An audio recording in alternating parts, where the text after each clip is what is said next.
Good evening and welcome to UK Crime Book Club. This evening I'm delighted to be joined again by Lou Gilmond, who is here to talk about her third book in the series, Divinity Games. Hi Lou, thank you for joining us. Hi Karen, lovely to be here. So to start off with, would you like to introduce excuse me, we're just talking about having yeah. Sorry. Would you like to introduce yourself and your books? Yes, okay. So I write thrillers, political thrillers that are focused on kind of AI. So when I first started writing them, they were kind of set 5 minutes into the future. But AI is moving so fast that a lot of the stuff that I put in the book actually feels very contemporary. So they're actually sort of contemporary, they're a contemporary reality right now. Yes, and I guess that's the thing, isn't it, with AI, is that it's something that we've talked about for many years. You know what's going to happen, and even going back to sort of, I remember, films where it was sort of very futuristic, isn't it? That's sort of become the reality now, and it's growing all the time. And I'm sure you found that in your research that it's just getting more and more involved as it goes along. So your series is set with two characters in it, Colby and Kana. Yeah, well, I always thought of it as Kana in my head, but actually, when the audiobook was done, the guy Nathaniel Priestley, who read it beautifully, he called her Kana. So now I call her Esme Kana. Ah, right, okay, yeah. I guess it's just how you pronounce that sort of thing, isn't it? Yeah. So did you want to tell us a little bit about those and how they sort of fit in over the books? Yeah, so it's basically, they're kind of a conspiracy thriller. So it's about two MPs who are quite everyday people. One of them is a sort of middle-aged guy who has a family and who kind of stumbles upon this kind of corrupt conspiracy between big tech and some of the political leaders in his party. And he's just a very kind, gentle guy. He's actually one of the very, very few honest politicians. But at the same time, the conspiracy is also stumbled upon by a lady called Esme Kana, who's also an MP, but she's a little bit more ruthless. She's a lot more ambitious, and she's quite senior in the party. And at some point, the two of them realize that they both know, and they start working together. And as the books progress, they become closer and closer together. Yes. Yeah, I mean, they've got a really good. I mean, we chatted last year when which I can't remember the name of the book. I'm going to look quickly because it's Palisade. That was for. Yeah. That was it. Yeah. So we talked about Palisade last year, and when I read that one and this one, I was really gripped with the sort of their partnership, because I think they're a really good dynamic together, aren't they? Yeah, they're quite different, and yet I guess whereas Colby's reaction was always to be honourable and try and do things in the honourable way. Esme Kana always says honourable is not going to cut it here. Then she thinks of the devious plan in which they're going to kind of get by and get the conspiracy, thwarted. And I really like that, because I think quite often it can be, you've obviously got the sort of stronger woman, the sort of strong, she's out of her, what some people might sort of perceive as the woman's role, but she's very much takes the horn, doesn't she, and off. It's true. I mean, I think because she's been a politician for many years and had to sort of survive in a very backbiting, backstabbing kind of world, probably quite male-dominated world with senior politicians. I think she's kind of had to be strong to survive, and that's kind of her narrative. And what sort of drew you to sort of MPs and sort of Parliament and that sort of, as your characters? How did they sort of come about? Yeah, I mean, they're quite unlikely characters, I think. I don't think there's that many books that, unless they are actually political books that focus MPs as protagonists. I think I definitely wanted protagonists that were slightly different. I think there are crimes in the novels that need solving, and bad people that need standing up against. And I think obviously we have a reputation, or MPs have a reputation, we have a perception that MPs are very bad people, or all very, a lot of sleaze. And obviously, certainly when I did my research, the amount of sleaze that I kind of had to wade my way through was like, my goodness, this is ridiculous. Is the things that these MPs are doing. So I really had this feeling in my mind from the beginning that that I really wanted an honourable MP. I wanted one honourable MP who was going to be my protagonist, who was going to stand up and fight for our rights. And so I started off with Harry Colby, but actually, as I was developing the book, and I had some good writer friends who were reading some early chapters, a few of them said, we really love this Esme Kana. Okay, she's not the honourable one, but actually she's a great character. So that's kind of how I ended up with the two MPs.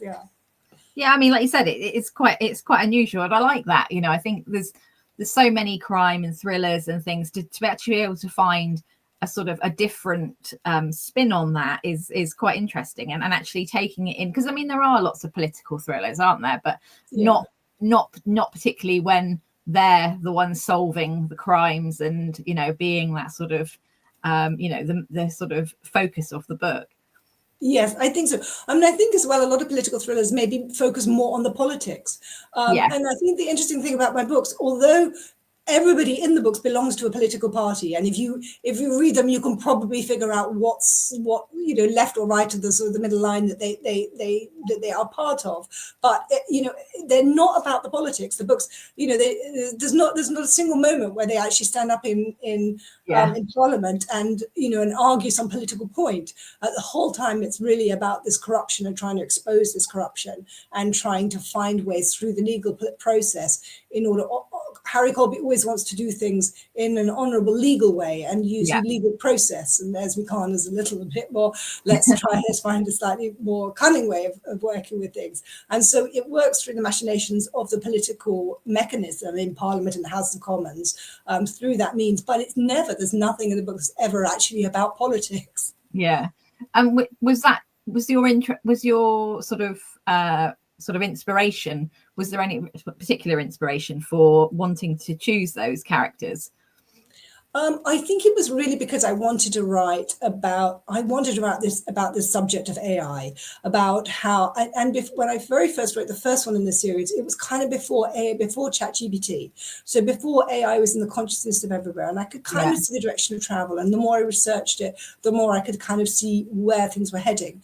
And so I guess that was what I wanted to explore, as kind of if AI companies actually have the ability to know everything about us, to track us where we're going, to manipulate what we're seeing, to manipulate us through an AI behind a smart speaker or a digital assistant or a personal assistant. And actually now, that was something I wanted to explore. Who's going to stand up for us and say, actually, maybe we don't want that. We don't, this is dangerous. And the only place I could really think of someone who would actually do that was a politician, was an MP. So I guess that was kind of where I started. But I didn't realize at the time when I started writing how quickly it would kind of snowball. And we are seeing some terrible things happening, obviously, with AIs manipulating young people.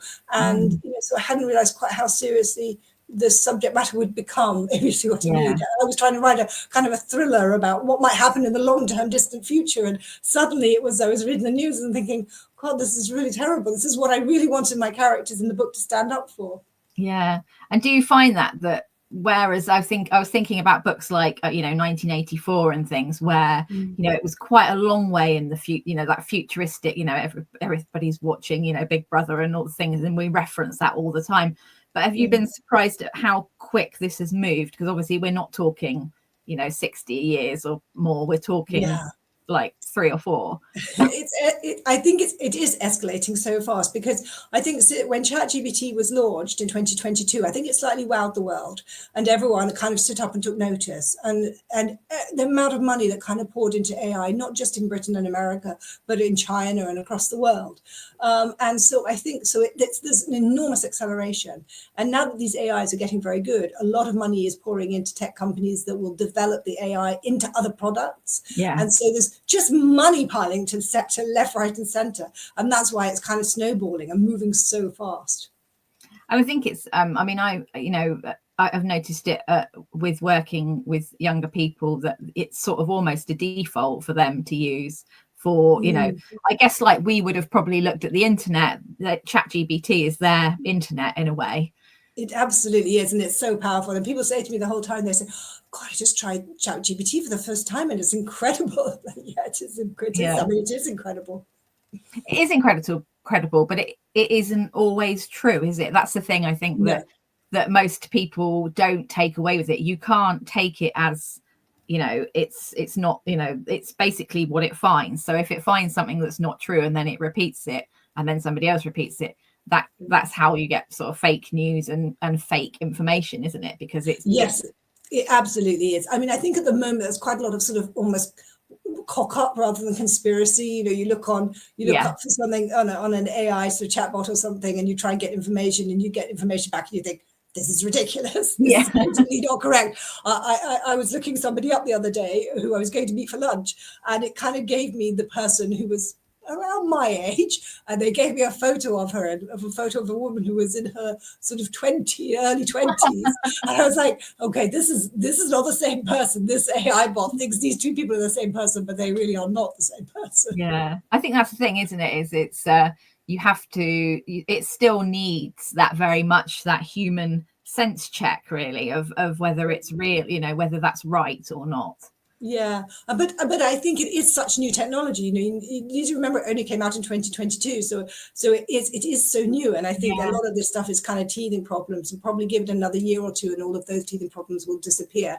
And you'll be able to look up anything on an AI kind of chatbot, and it will give you probably a correct answer. Or if my conspiracy theory books are true, a kind of a manipulated answer. Well, that's the thing, isn't it? So was that when you were, because obviously you've carried out quite a lot of research for your books regarding it. Have you been surprised, shocked by any of the sort of research that you found out? Has it sort of made you maybe question more about sort of AI than you would have done if you'd just been, you know, just generally a member of the public using it and seeing it being used? Definitely. I mean, I think when I wrote the first in the series, Dirty Geese, you know, this was very a sort of an ethereal concept that there might be an AI that's collecting information about us and scraping information about us and using surveillance techniques to follow us. You know, it was a kind of, it was a sort of a concept I thought, nobody's really going to believe this. But then when I came to write the second book, Palisade, and I started researching again to see where we were, so much of what I had thought was a long way into the future was actually happening. So you were starting to see live facial recognition technology being used in supermarkets and department stores. And by the time I came to write Divinity Games, then you were starting to see AIs who were having conversations with people who were either misunderstanding this isn't a real person, or we've had some horrible things happen because people have treated these AI bots as if they are a person, effectively, but a person with no morals and ethics or responsibility. So, you know, I started to see some really tragic things come through in the news, which made me feel very sad. But yeah, so the research, I think, is you know, in one way I'm sitting there as an author going, I put all this in my books, I predicted it. And then at another point I'm going, oh my goodness, this is really sad that some of the negative stuff of the AI, which obviously AI is going to bring us some wonderful benefits in terms of new medicines, and, you know, hey, it might even solve global warming, who knows.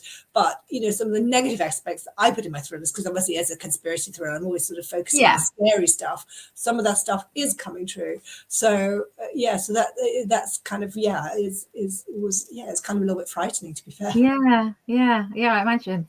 And the plot of did you want to sort of talk through quickly the plot of this one? It basically sort of revolves around Harry, isn't it, and his daughter is involved this time.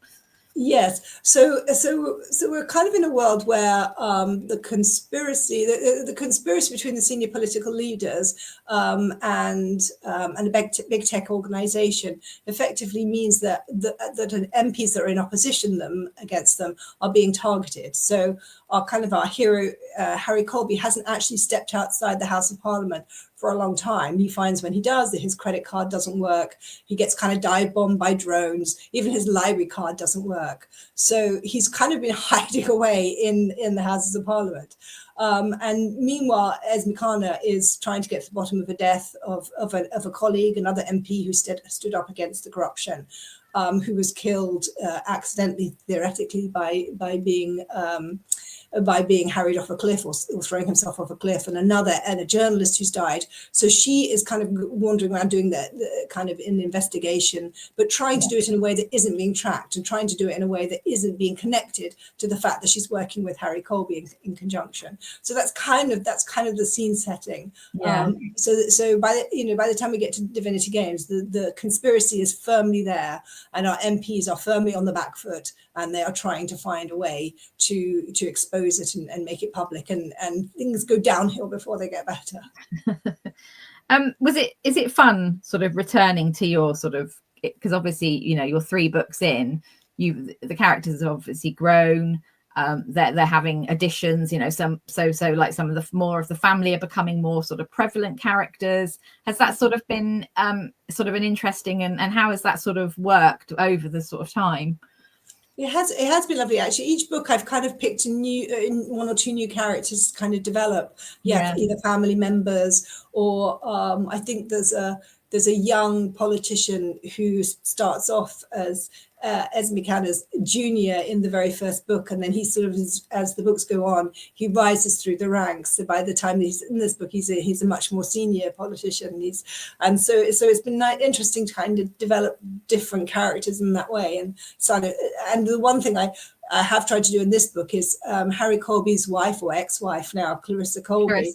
She was always painted as a baddie in the first 2 books, and by the 3rd book, I really wanted to just get inside her head and see, because obviously nobody's ever really that bad, not 100% bad. Everyone acts on their own justifications. And Harry Colby did marry her at one point, so we kind of go a little bit into her story as well, and see some of the good side in her, and I was quite happy to be doing that.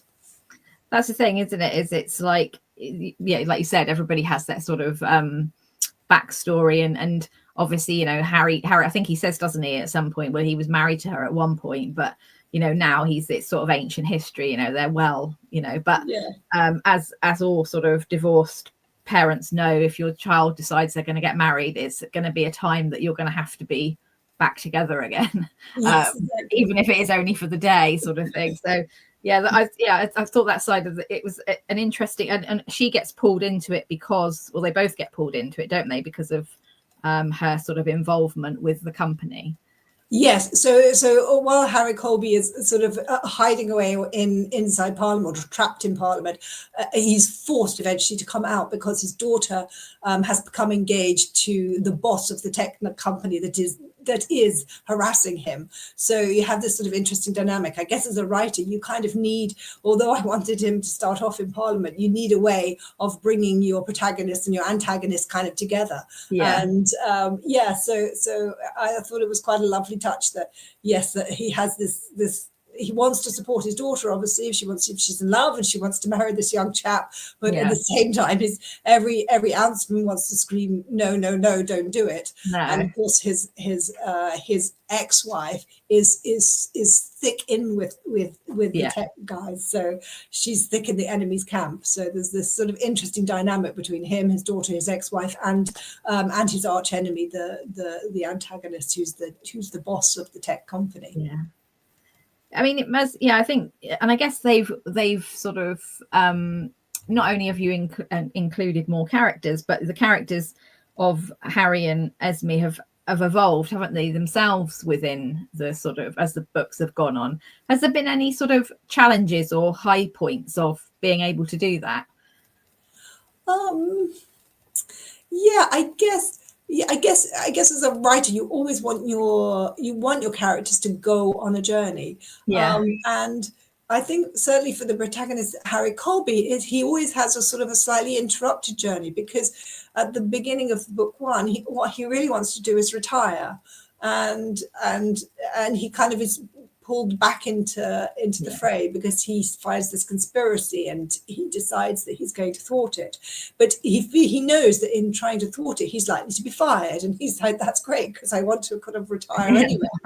But then it sort of turns on its head the whole time because then I flip between the different books. I flip between who's in power, so I flip them whether they're in power and whether they're in opposition, which is quite fun because then it allows me to just have a look at the power dynamics between what they could do when they're in power and what they could do when they're out of power.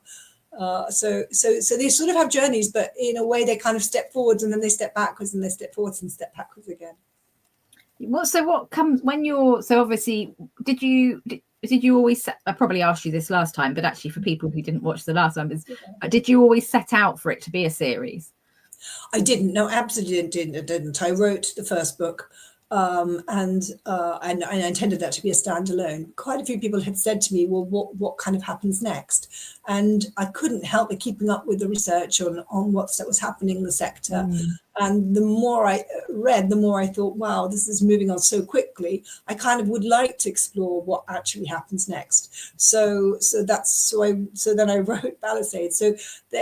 And then Palisade, well, as I was writing Palisade, it was what I wanted to do in Palisade was too much for one book. So I wrote Palisade and I wrote Divinity Games. So I knew the minute I started Palisade that I would do the two books. So therefore it would kind of become a trilogy. And I like that trilogy. A trilogy, yeah, exactly. The trilogy. Okay, sorry. So it became and I think one of the lovely bookstagrammers and book bloggers, when they read Palisade, they sort of said, okay, we have to see what's going to happen in the third book, because it feels like Palisade book 2 is kind of like your Empire Strikes Back. You've kind of left us on a cliff edge and we kind of need to know what happens. So but then when I started writing Divinity Games, I was really clear in my mind that I wanted each book to be able to stand alone as a read alone, that you wouldn't have to read them in order. So Divinity Games, I kind of jumped it in a few years and a little bit further on, rather than kind of leave from that cliff edge. I kind of just start somewhere completely different and kind of build it all up again. So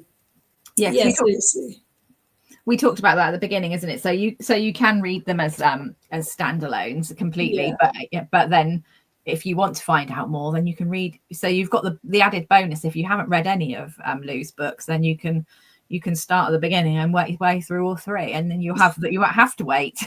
I did that with the Girl with the Dragon Tattoo. I read all three of those, like, really, because then I didn't have to have that cliffhanger bit in the middle, the Empire Strikes Back bit.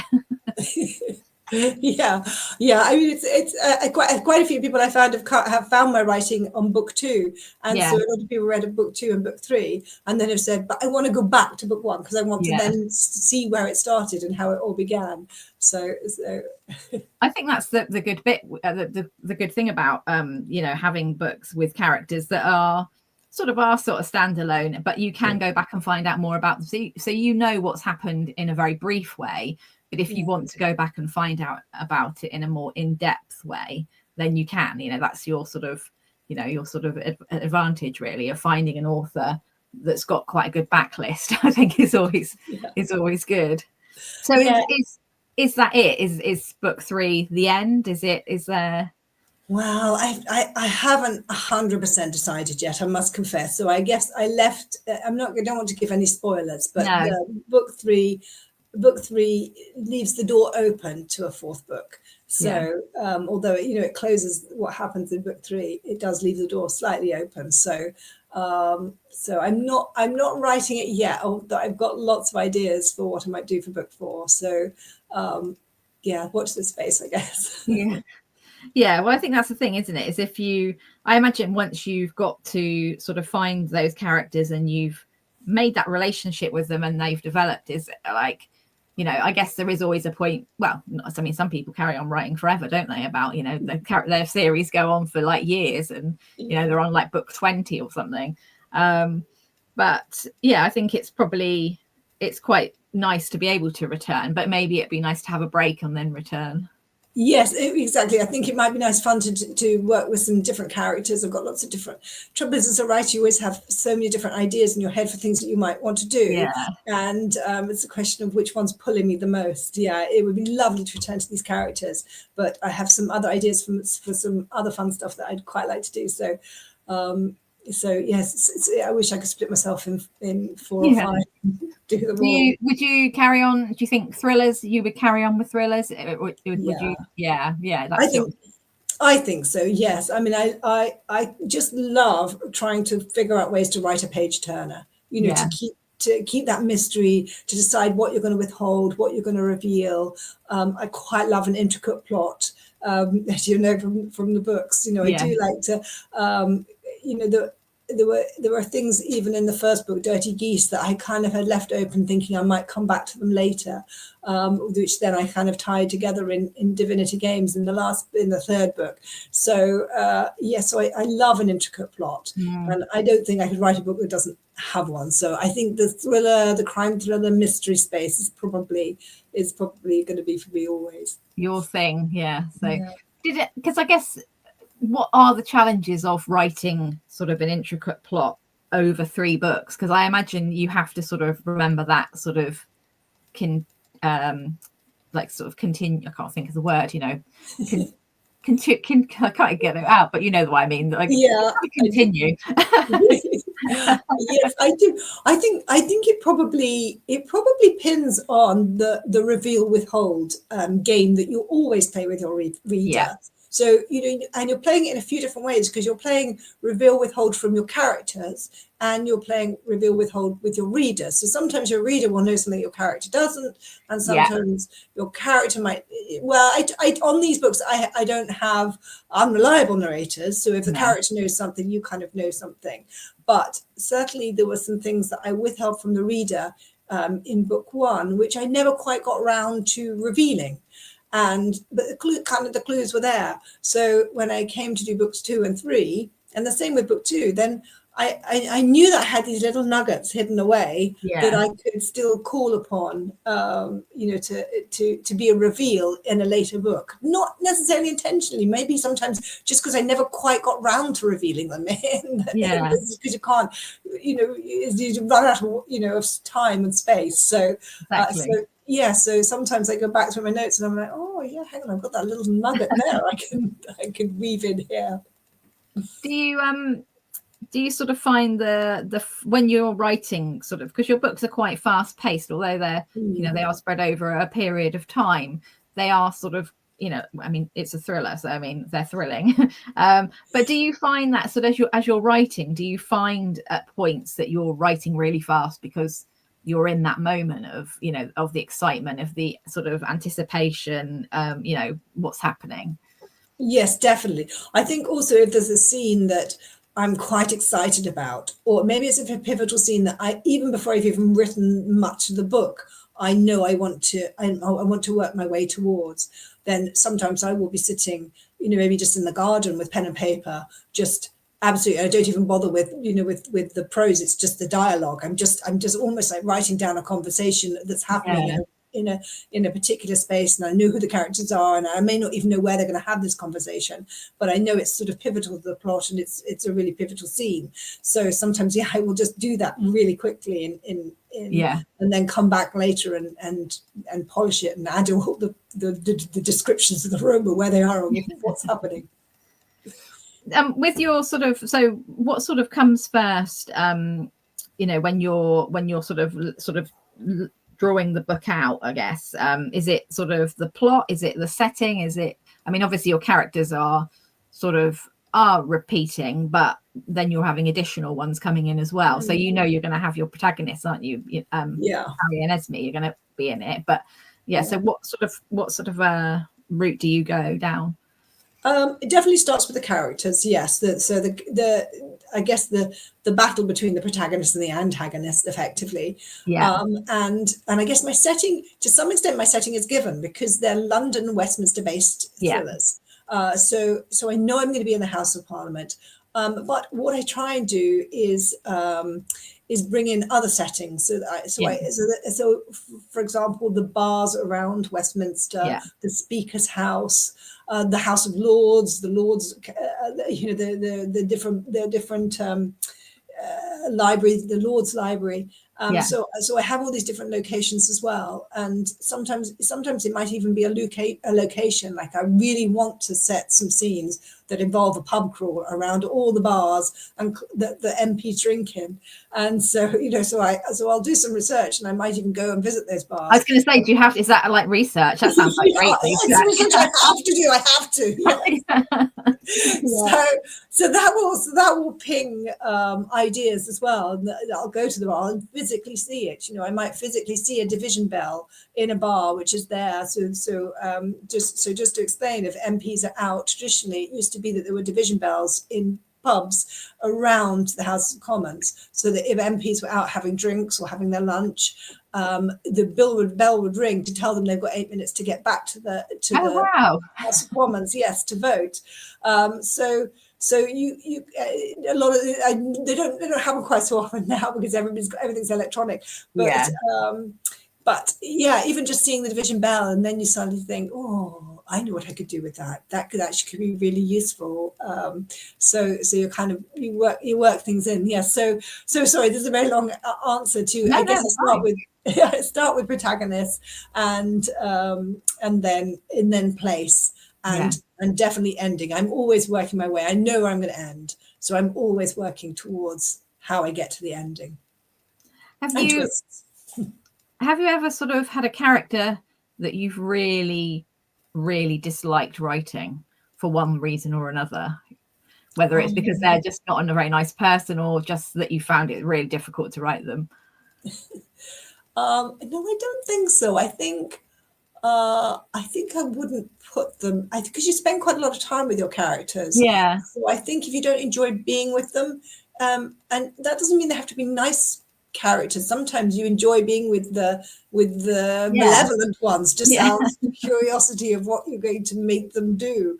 I think I always have an interest in my characters. Well, I think, like you say, there's bound to be ones that you dislike because because of the storyline. There's going to be characters in there that are not nice, because otherwise it wouldn't be a thriller or a conspiracy thriller or something. If you didn't have baddies, for want of a better word. So do you have a favorite character to write? I guess the tech boss. Sorry, the tech boss, so easy to say, Henri Laveau. I obviously, I think there's a lot of tech bros, who are the owners of tech companies that we all kind of know. They're very famous people. They're very wealthy people.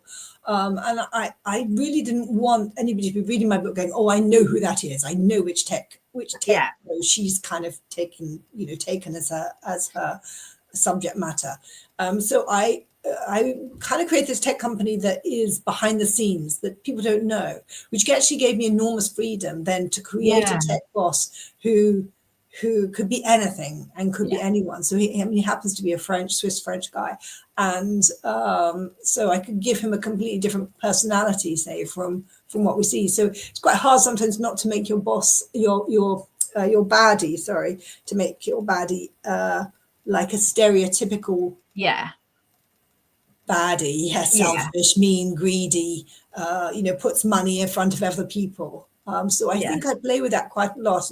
And my tech boss, he's a family man. He has a family, and actually he's driven by a fact that he believes that the world will move into a place where you are either behind the watching eye or you are in front of the watching eye. So very sort of 1984, as you say, very big brother.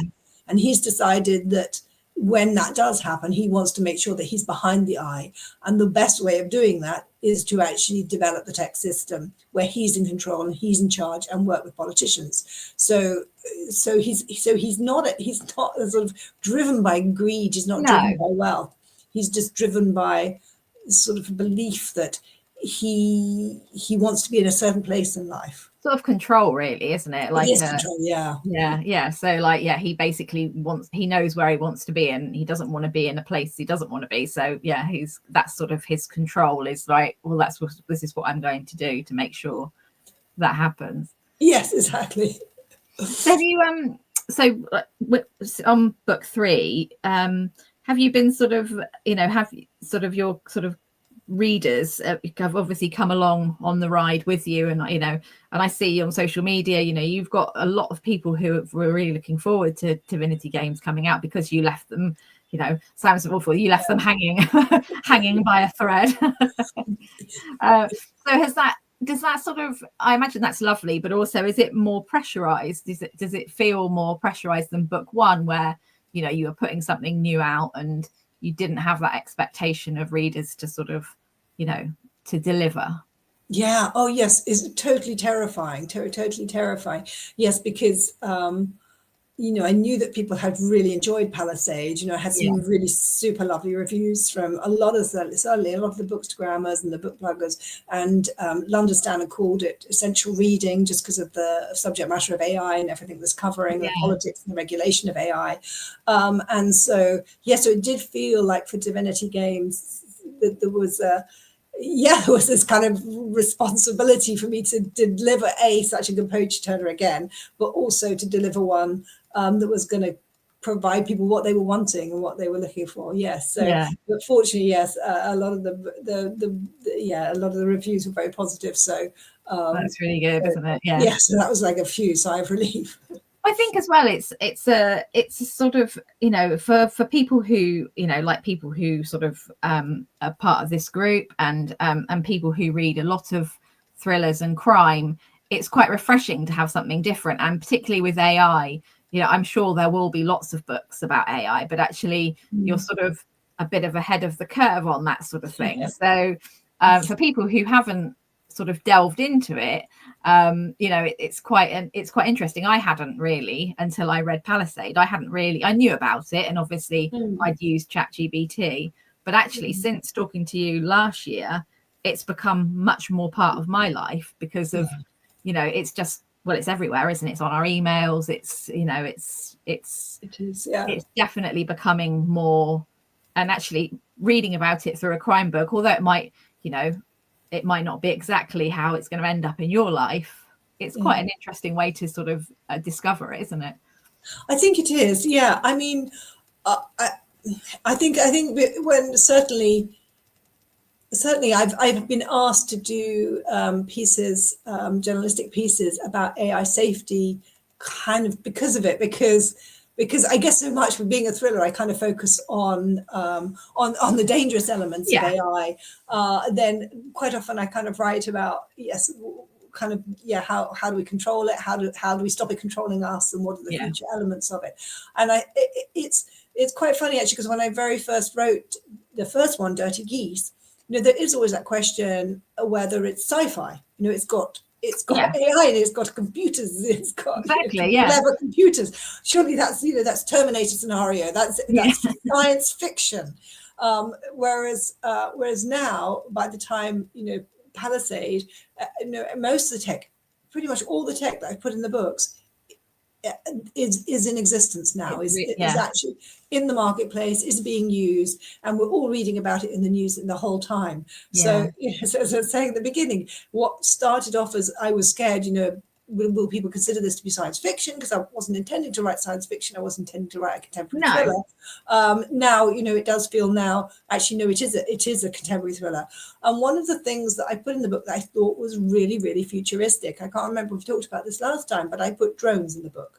So the one thing that it makes it feel like a sort of a sci-fi tech landscape is because there's drones being trialed in the London city centre to deliver parcels. And of course, the thing with drones is that they have AIs driving them to be able to see, to be able to navigate them, to be able to deliver them to the right place. So in my world, the drones are kind of almost being managed by the AI that's owned by the evil tech company. And I could not believe it when I saw the other day that drones are being trialed in London for delivering blood between hospitals.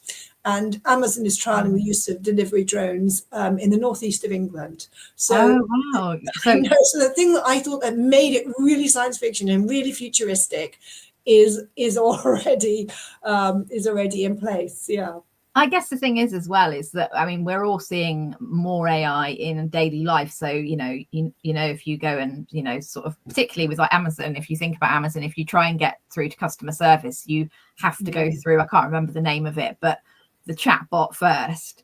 And if you want to speak to a real person, you just have to keep telling the AI that you want to speak to a real person, and the AI doesn't want you to talk to a real person because it wants you to talk to it. But if it can't give you the answer, but it's still, you know, like you said, it's going to get better, but it's still quite frustrating at the moment. But actually, but will it get better though? Because I mean, you know, it used to be you'd pick up the phone and speak to someone, and then they had automated telephones, and then you'd be going dial 1, dial 2, dial 3. And like, is this really moving forward? So now we're going to be speaking to a bot who you're basically going dial 1, dial 2 to them, and they'll be going yes. I had an experience with one the other day where I'd had a parcel delivered to my daughter for her birthday, and it didn't get there, and so I had to try and tell it that it hadn't arrived, and it just kept on telling me that it had delivered it to a post room, and I said, but she doesn't have a post room, and it couldn't understand. So in the end, it took me about 20 minutes to get off of it to get to speak to someone who basically said, okay, yeah, we've delivered it to the wrong place.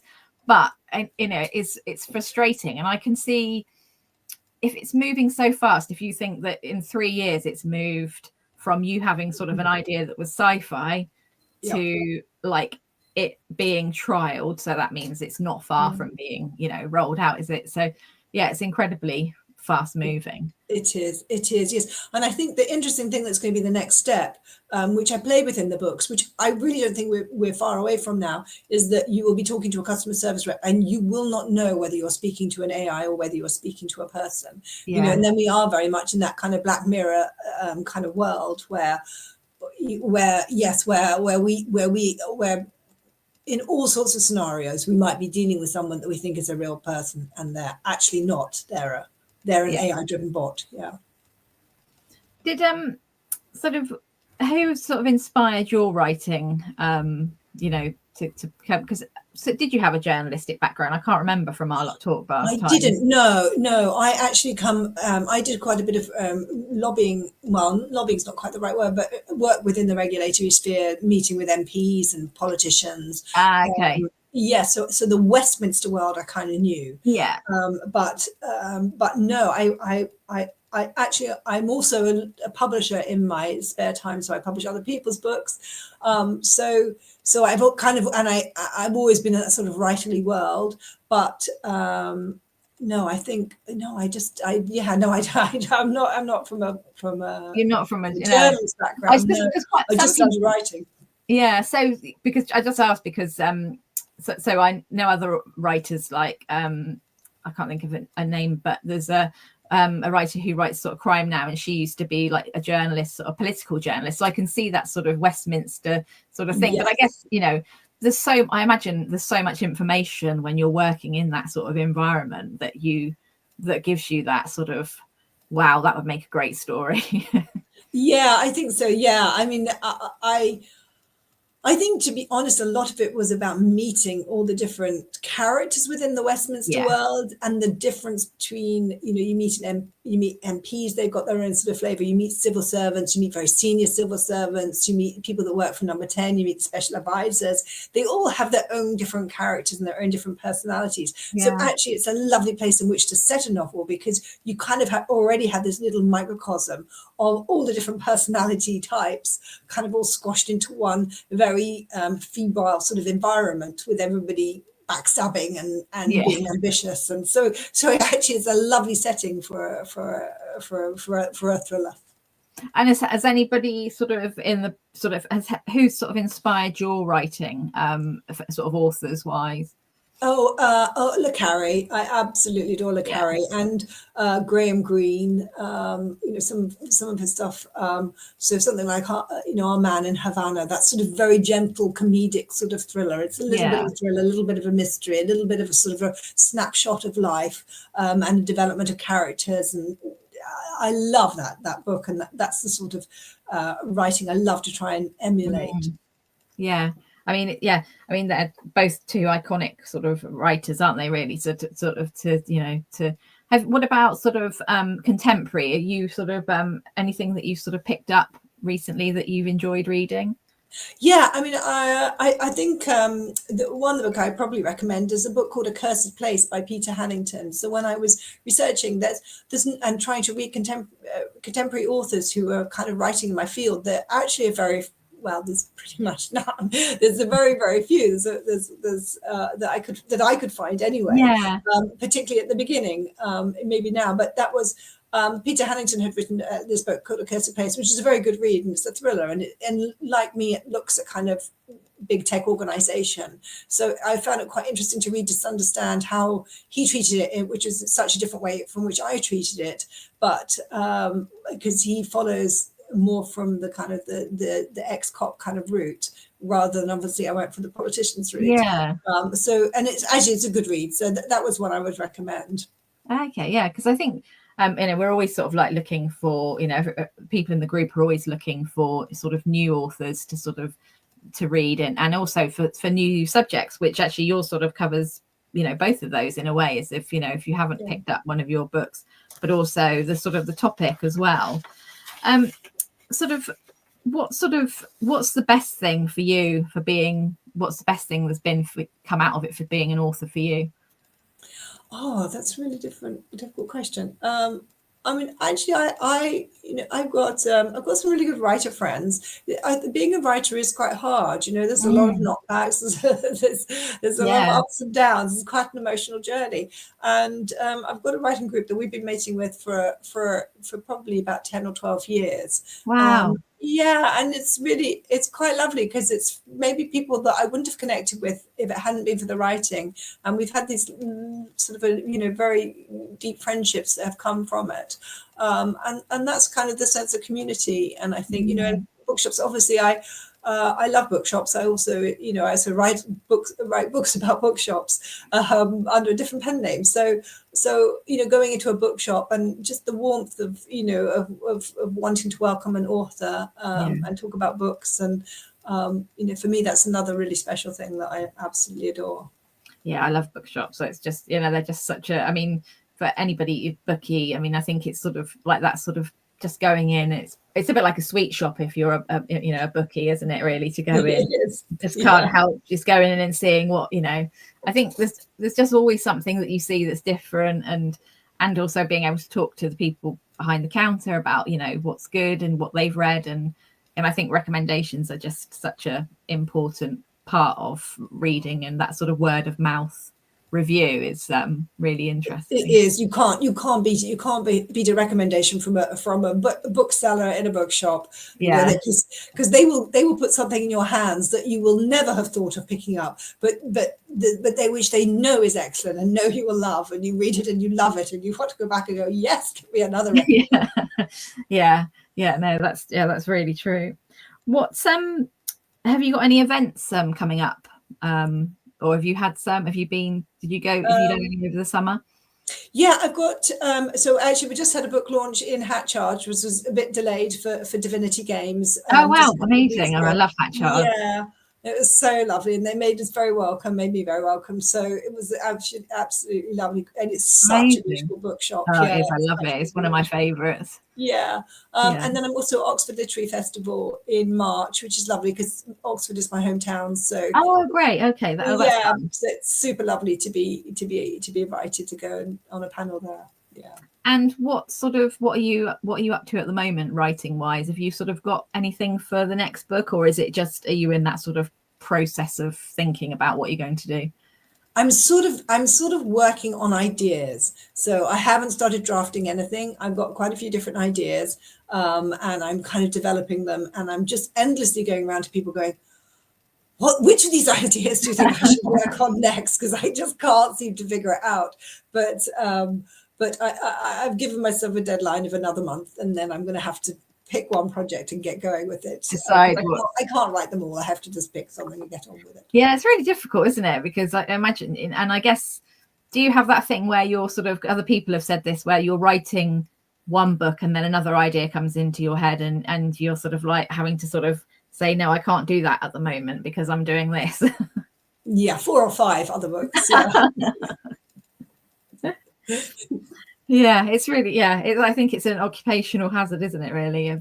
Because I think, like you said, it is quite isolating being a writer, and having those sort of support networks are quite important. And I think I've spoken to other authors about it's not always easy, is it, to be published and get a publishing contract, because there's so many books, and when you do things like this, and obviously you're working in the book industry, you realize how many books every week are published, and you're never going to read them all, are you? No, exactly. But I think you have to do is sort of find a line between kind of what you want to do and what's commercial as well, and try and find something, but that hopefully kind of hits both or ticks both boxes. Yeah, I think it isn't, because I think sometimes there are sort of you obviously had a very clear idea of what you wanted to do, your characters, the themes you wanted to have, and about it, and sort of, but because some people do have to go towards the more commercial sort of route, don't they, to be published. So I mean, there's nothing wrong with that. It's just that I guess in some ways you were lucky that you were able to do everything that you wanted to do. Yeah, I know. I think going forward, I think probably as an author, you always have this great book in your head that you want to write, that you just love, and it's a passion project. You just know it's just going to be so niche. You absolutely aren't allowed to write it, but it's just something inside you always goes, oh, I still want to write that. I still want to write that. I was actually just talking to a writer today at lunch, and she said, oh, I've got this book, but nobody's going to publish it, but I'm going to write it anyway. I was like, well, that's the thing, isn't it? And I think I've spoken to other authors sort of like later on in their career where they are allowed to publish it because they're sort of well established. But even then it can be, I guess, quite difficult, because if they put something out that's very different to what their readers are used to, they're like, what's this? This isn't what they normally write. Yes, I guess as an author, that's the holy grail, isn't it, to be able to get to a point where you can just completely switch genres, and your readers will trust you enough to come with you and maybe try a genre or a type of book that they've never read before. That's that. I mean, that would be so lovely. It must be lovely as an author to be that polite. I can't remember again if I asked you this at our last interview, but I'll ask again. So if your series was made into a TV show or a film, do you have any idea of who would play Harry and Esme? People do ask me this. I don't know who would play Esme. I think the chap from is it Hugh Bonneville? Is it from Downton? Yes, and Paddington. He's in Paddington as well, isn't he? He's in Paddington. He's Mr. Brown in Paddington. I actually think he would make a great Miss Harry Colby. Actually, I can see that. Yeah. Sort of quiet, and sort of quite well spoken, and sort of sort of unassuming, but I can see that. But with grit underneath, sort of just sigh and get on with whatever it is that needs to be done. Yes, so I think he'd be great. I don't know about Esme Kana actually, or Esme Kana. I can't quite decide. No, you definitely have somebody a bit feisty, wouldn't you? Somebody quite. I was thinking of she played. She might be a bit young actually, but she played Princess Diana in The Crown, and she also did a thing about the murder at the end of the world. And I can't. Emma Corrin, is it? Emma Corrin? Oh, I don't know her. But she's quite young. Look it up. Yeah. When we come to make it, So no. I mean, is that something? I mean, I guess some people say that's a dream, but I'm not sure. Not some people don't, because obviously it's giving your baby away, isn't it? To be sort of recreated. Oh no, it would definitely be the dream for me. Because so many people say to me, "This should be a TV series. It's so good." I definitely when I read them, I definitely could see it, because I think I think that Westminster thing and the sort of big, I just think all of it really sort of fits in it. I could definitely see it being in sort of turned into a TV show, because it's got a lot of elements, hasn't it, that people would find interesting, you know, all the sort of the characters, the setting, the topics, the conspiracy, you know, you could definitely see it being, you know, each episode sort of being left on that cliffhanger bit. And yeah, sort of. Yes, I definitely do. So if there are any, you know, film producers, film directors watching, then you know, I am definitely open to offers. Yeah, you're definitely open to chat about it. Yeah. Yes. No, definitely. I mean, to be able to see your characters kind of brought to life on the screen, that would just be the most wonderful dream, I feel, for any author anyway. Even if it's an evil tech genius. Yes, even the evil tech genius. Well, thank you so much for joining us. It's been a delight to chat to you again. Divinity Games is out now, and available in all good bookshops, as and the other places. And you said an audiobook as well. So yeah, there's audio as well. There is. Yeah, so that's on Audible or other places. Yeah. Audible, I think it's Audible. Yeah, it's just Audible. Yeah. So again, I think I haven't listened to them, but actually, is it one author? Is it one narrator reading them? It is a chap called Nathaniel Priestley, who does such an amazing job. He just reads them so beautifully. Yeah. I love audiobooks. I think they're great. I think I listen to them all the time, and I think they just bring a different dimension to a book. So yes, yeah, you hear it kind of come alive. Yeah. Well, thank you everybody for joining us. Please come back and chat to us when the new book is developed, and we'd love to speak to you. Yeah, well, thank you so much for having me on. Thank you, and we'll see you all again soon. Okay, bye. Thank you. Bye.